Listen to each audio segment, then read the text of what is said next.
Good evening, YouTube. Who's your piper here? Tonight, I'm back out on the road and in the same motel that I have been staying at, um, that the state of Indiana so graciously puts me up in, down in Indianapolis again. And so I've got a couple hours to kill before I go to bed, and I would show you the pipe that I had earlier. In fact, I will do that.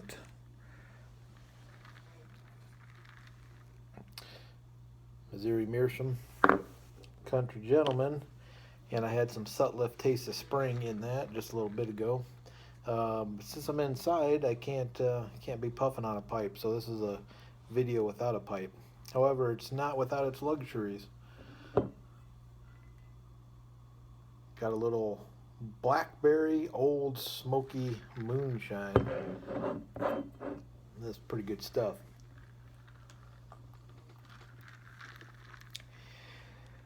But since I'm down here on work, I wanted to do a quick video about something related to work. Maybe you'll get a kick out of this. I don't know. Maybe some of you were raised the same way I was. But I want to talk about work ethic. Work ethic. How do you work when no one's watching? I was raised in a very, very, very strict home. My dad was a Baptist preacher, and you can imagine what that was like. And when I say strict, whatever you're currently thinking, multiply it by like 10 or 20, and that's how I was raised. And it wasn't all bad. And I don't, because I think work ethic is something that was positive that came out of it. But one of the aspects, or two of the aspects of work ethic that I learned growing up was that you take whatever job you can, and keep it as long as you can. You never quit. And I remember my dad telling me time and time again, never, never quit. And that stuck with me through life, and I have a hard time quitting anything. And sometimes that's good, and sometimes that's bad. But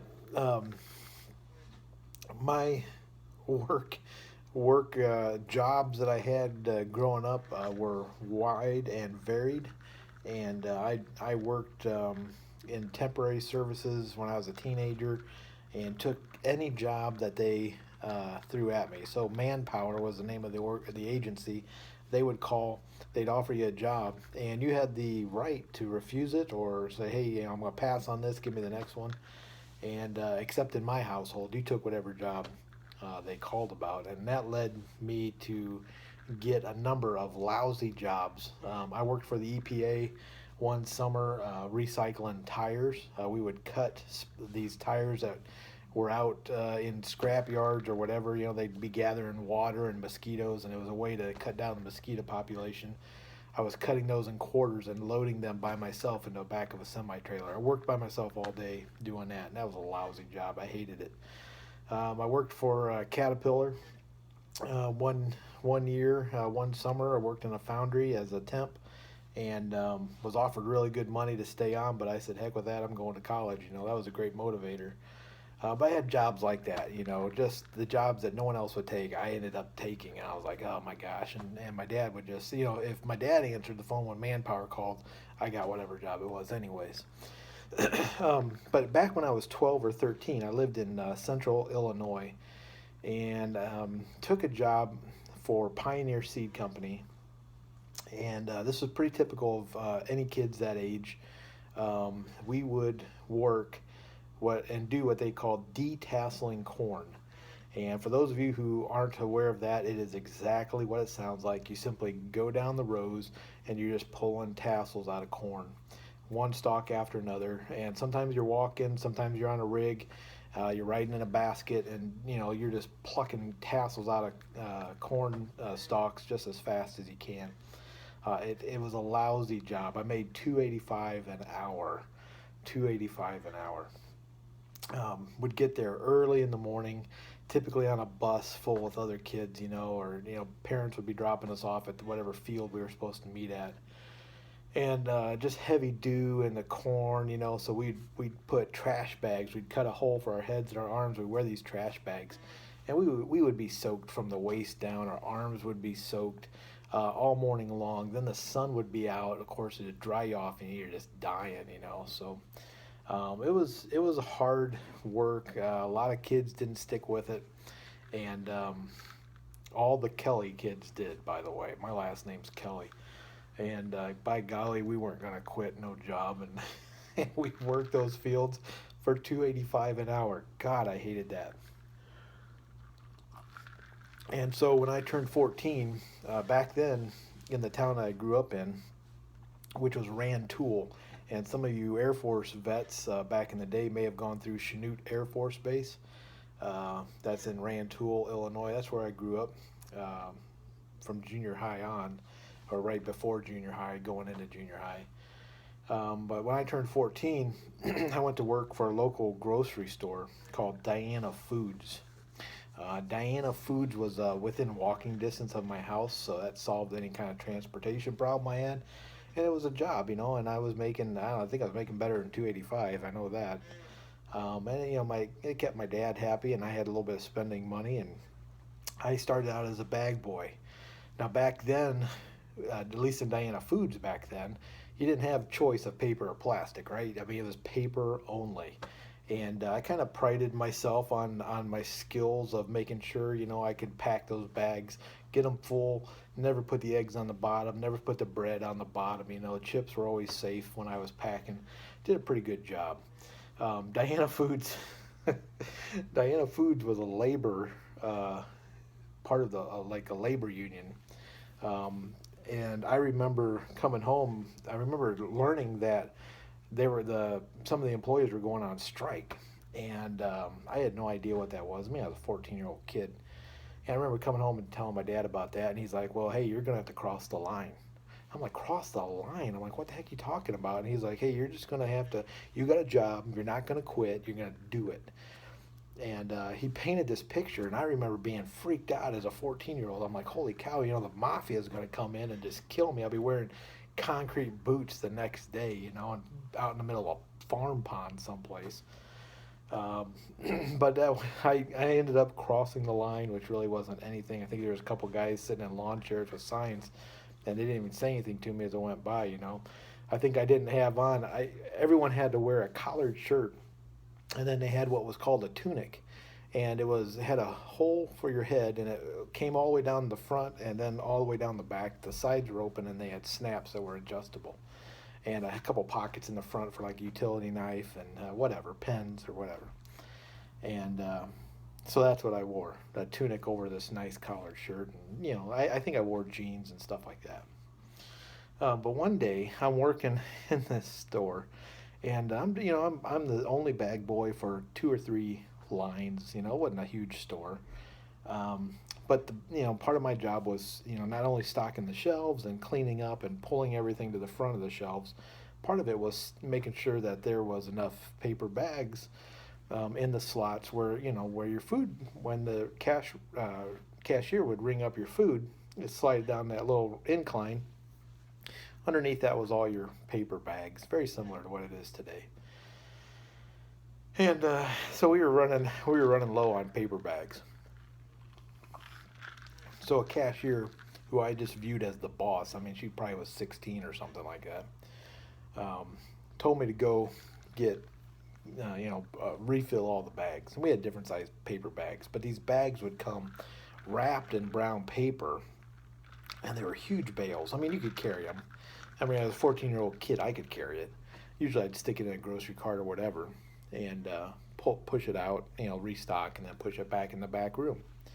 And it was on these big racks. We'd have pallets and stuff like that with these bales of bags on there. Now, as a kid, I didn't like asking for help, right? Excuse me. I never liked asking for help.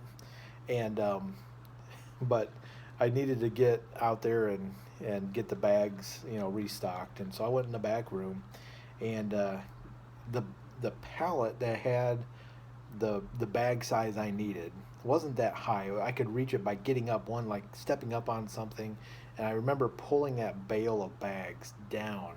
And I was a pretty strong kid. I'm a stocky guy, anyways. I was, I worked in farms and stuff like that. I got that bale, and I remember stepping down. Typical teenager. I never moved anything out of my way. And when I stepped down, I stepped into the mop bucket. And it was one of those mop buckets that had wheels on the bottom there, and they were those the 360-degree swivel casters. And I'll be doggone, man. I had that bale up above my head, and I stepped down into that mop bucket, and man, my one leg shot off to the left, and my other leg was still hooked up to the rack, and I went down in just a huge crash. And I remember hearing the tear and feeling pain, and I thought, oh my gosh, thought I just injured myself. And as a 14-year-old male, I was scared to death. Well, what I heard, dressed in my collared shirt and tunic, and I still remember the color of my jeans. They were light brown. They might have even been corduroys, I'm not sure. What I heard was a tear on my pants that went from mid thigh on my left side up underneath my crotch and down mid thigh on my right side. And oh my God, I was terrified. I was like, what in the world? I mean, the number one thought that went through my mind, I can't go home. If I come home early, I'm going to be in trouble. That was the number one thought. That's tragic. That's the way I grew up. But I mean, that was it. I was scared to death. So I thought in my mind, okay, I've always been pretty resourceful. I got to fix this. I got to fix this. So I'm looking around. This is in the back, the shipping receiving area. And I see a desk. And I'm like, what do they got in that desk? I pull open the desk drawer. There's a box of paper clips. Just regular old office paper clips. And I'm like, dude, I got this. Because I knew that standing upright, standing straight, the tunic was low enough that you couldn't tell that my pants were ripped. But I knew as soon as I bent over, like to pull some bags out from where they were stored by the cash register there, that if I didn't take care of this, man, I'd be wide open to the world. And so what I began to do is I took those paper clips and I unbent them, and then I started like sewing my pants with these paper clips, and I'd poke them through at the seam, and I'd do it a couple times and twist them up and push it together and just keep going, man, all the way around until I had it to where it was held together pretty good. And I was pretty proud of that, man. I was sitting in that office chair, that swivel chair, kind of like what I'm sitting in right now. And I was pretty proud with my work. And so I stand up and I start to take a step or two over to that bale of bags, and holy cow, it felt like there was a cat in my crotch. And the next thing I know, man, the ends of those paper clips are just scratching the heck out of my legs.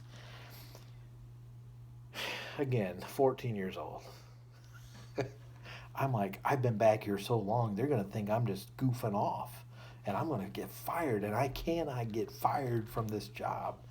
So I cowboy up, man. I just cowboy up. I grabbed that bale of bag. I didn't even put them in the cart. I carried them all the way out to the cash registers, and I loaded up all those slots full of paper bags, and I worked till the end of my shift every time I took a step. I thought I had a cat in my crotch. Man, it was crazy. God, I remember that like yesterday. I remember I'd push people's groceries out to their cars, and I'd almost be crying. Well, long story short, because I got to wrap it up. I finished, and I went home. I did not get in trouble for tearing my jeans. In fact, I think my dad was pretty impressed with how I stayed at the job. But gosh, my legs were all tore up. And so, it wasn't long, man. When I turned 15, I think I was 15 and a half, I started working on a farm, hog farm, and never looked back. But that work ethic, I still got it. And encourage you, don't quit at whatever you're doing. Sometimes I've been in some crappy situations, Sometimes things get turned on their head, but keep going, push through it. So, anyways, that's my story, and I'm sticking to it, right? Till next time, who's your piper?